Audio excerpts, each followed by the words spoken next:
Shalom and welcome to the Hosha Rose channel here on YouTube. My name is Daniel, and in this video today I'd like to take a look at John chapter 1, the book of John, the Gospel of John, chapter 1, the infamous chapter 1. Seems to be a source of much confusion, debate, and discussion about what this prelude verses 1 through 18 mean. And so if you recall, or if you haven't seen, the last video I did right here was on John the Baptist, and I call that a prelude to John chapter 1, where we really need to have a good understanding of what John's mission and purpose was as a prophet of God. And if you recall, or if you watched it, he was sent to prepare the way of God, to prepare the way of the Father, and that the Messiah would come into his temple, the temple of his body. So with that in mind, let's take a look at John chapter 1. In the beginning was the Word, and the Word was with God, and the Word was God. So, many people contend that Jesus is the Word, and the Word was God, signifying that Jesus is God. The Word is not a person. The Word is a word. It is, let's go to the concordance and have a look at it. We're going to go to John chapter 1, verse 1. In the beginning was the Word. G3056 is the Greek word logos. And so when we go to the definition and the page for logos, we see that it is G3056 logos. It is a masculine noun. We see that it is used 330 times in the Bible, and that it is translated 218 times as word, saying 50 times, account 8 times, speech 8 times, word, Christ, capitalized W. I would contend this is a mistranslation and an assumption on the part of translators and scholars. A thing, or not translated, or whatever. The outline of biblical usage, what this word means. It's used of speech, a word uttered by a living voice embodies a conception or idea. And basically all of these things describe a voice or speech. And if you go down to the bottom here, this little note right here at the bottom, it says, note, a Greek philosopher named Heraclitus first used the term logos around 600 BC to designate the divine reason or plan which coordinates a changing universe. And I submit to you that in this context, this is exactly what John is using this word to describe. The reason, the plan, the promise, the oath of God.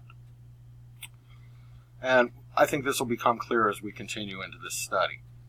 So in the beginning was the Word, and the Word was with God, and the Word was God. So these two things are equal, the Word and God. God is the Word, and the Word is God. The same was in the beginning with God. The Word was in the beginning. So when we go all the way back to the beginning, I'm over here in Genesis chapter 1 now, we read, in the beginning, God created the heaven and the earth, and the earth was without form and void, and darkness was upon the face of the deep. And the Spirit of God moved upon the face of the waters. And God said, God spoke, and they were created. God said, let there be light, and there was light. If we go to Psalm 148, we read right here in, let's start in verse 1. It says in the Masoretic King James, praise ye the Lord, from the heavens, praise him in the heights, praise ye him, all his angels, praise ye him, all his host. Praise ye him, sun and moon, praise him, all ye stars of light. Praise him, ye heaven of heavens, and ye waters that be above the heavens. Let them praise the name of the Lord, for he commanded, and they were created. I think this is even clearer in the Septuagint version. Verse 5 says, let them praise the name of the Lord, for he spoke, and they were made. He commanded, and they were created. So now returning to John chapter 1, we read, all things were made by him. This him is referring to the Word. Tyndale had this correct when he translated it as it. The Word is not a person. It's an it. It's a thing. All things were made by him. You could say God if you want. I mean, God and the Word are the same thing. So if you want to refer to this context here is for the Word. That's what John is speaking about. All things were made by the Word, and without the Word was not anything made that was made. In the Word was life, and the life was the light of men. And the light shineth in darkness, and the darkness comprehendeth it not. Let's pause there for a second. That's the end of this opening little section until we get to John in verse 5. So, all things were made by the Word, and without the Word was nothing made that was made. In the Word was life, and the life was the light of men. So where do we see in the Word was life?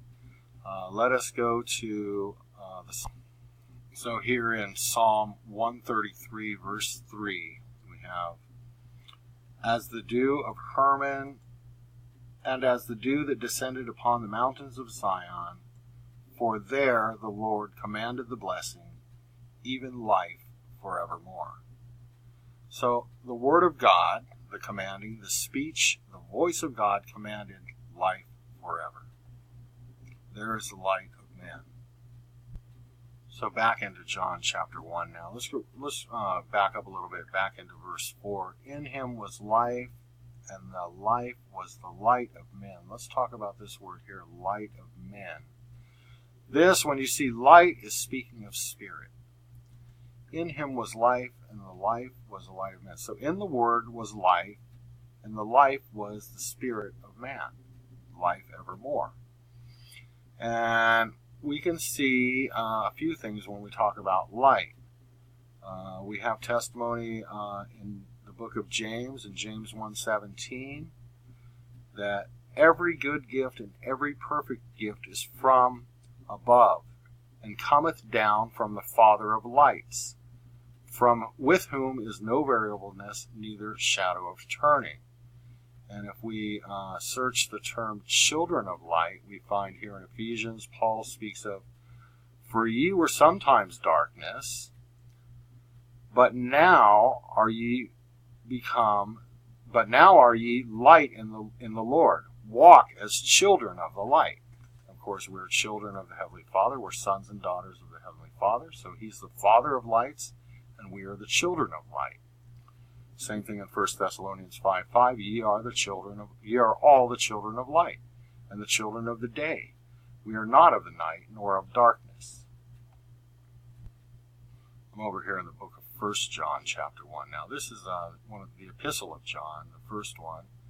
And chapter 1 of 1 John is, I believe people were already confused and twisting John's words of his gospel, chapter 1. So I believe he wrote chapter 1 to kind of clarify 1 John 1 to clarify John 1. And so here in 1 John 1 and verse 5 here, he says that God is light. And this is an important concept and important truth that we need to keep in mind. When we go back to the original, to the Gospel of John, now we come to verse 6. There was a man sent from God, whose name was John. The same came for a witness, to bear witness of the light, that all men through him might believe.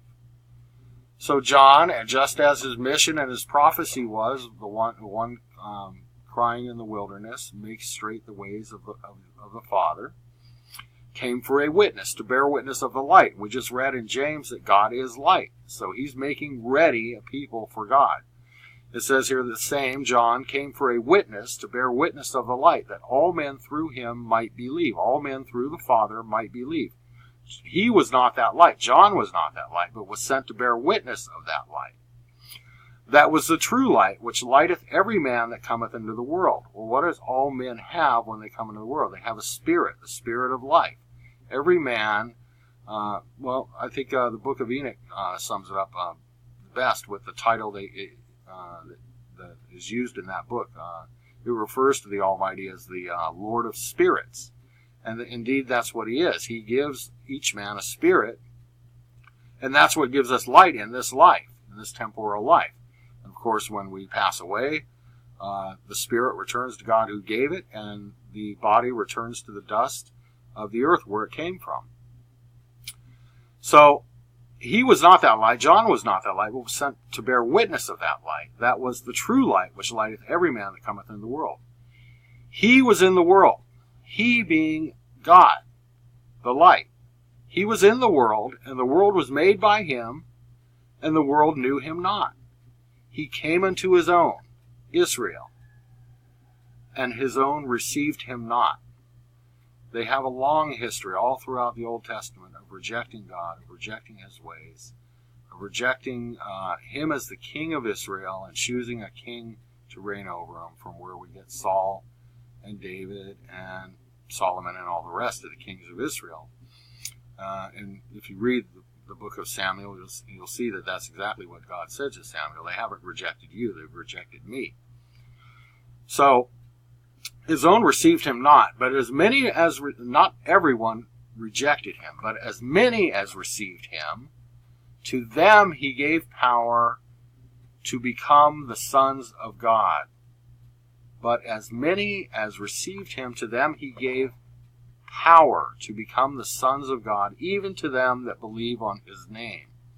So you find the great patriarchs, Abraham, Jacob, Isaac, Noah, David, as many men of faith as you can think of, all the prophets, Daniel. They were all ready, full of faith, had a heart prepared to know and love God, and they will be rewarded. So, but as many as received him, to them he gave power to become the sons of God, even to them that believe on his name, which were born not of blood, nor of the will of the flesh, nor of the will of man, but of God. Every son of God is born of God by the word of faith.